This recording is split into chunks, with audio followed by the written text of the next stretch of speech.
আসসালামু আলাইকুম রহমতুল্লাহ। তেলিবাড়ি রহমতপাড়া বুড়িমারি সংলগ্ন এখানে বাছুর হয়েছে দুইটা, ইনশাআল্লাহ আল্লাহ রহমতে। গরু এবং গরুর বাচ্চা দুইটাই সুস্থ আছে। ইনি ডাক্তার, ইনি গরু বাছুরকে খালাস করেছেন, ডাক্তার মোহাম্মদ শাহ আলম, এবং ইনি এই গরুর বীজ দিয়েছেন ইনশাআল্লাহ। এখন বাছুর দুটাই এবং গরু সুস্থ আছে। মেয়ে মানুষ যেগুলো পর্দা করেন,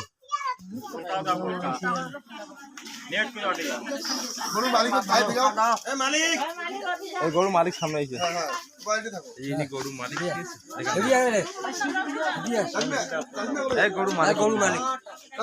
ইনি হচ্ছেন গরুর মালিক। চাচা, আপনি কিছু বলবেন?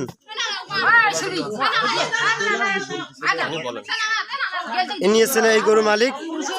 ইনশাল্লাহ ইনিও খুব খুশি হয়েছেন। আল্লাহ তাআলার তার রহমতে দুটো বাছুর হয়েছে, আলহামদুলিল্লাহ। আল্লাহ খুশি আছে। ইনি ডাক্তার, ইনি কিছু বলবেন। আসসালামু আলাইকুম রহমতুল্লাহ। আসলে বিষয়টা হচ্ছে যে গরুটা বীজ দেওয়া হয়েছিল আজ থেকে 10 মাস আগে। তো গরুকে দুইবার প্রজনন করা হয়েছিল। আমি বুঝতে পারলাম না কেন দুইটা বাছুর হলো। আমি তো দুইটা বাছুরের জন্য বীজ দিইনি, আর দুইটা বাছুর হবে এরকম কোথাও আমি দেখিও নাই। তো জাস্ট আলহামদুলিল্লাহ দুইটা বাছুর হয়ে গেল।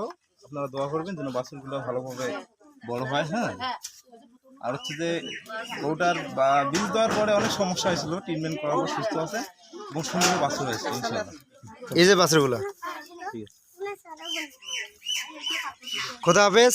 আসসালামু আলাইকুম রহমতুল্লাহ।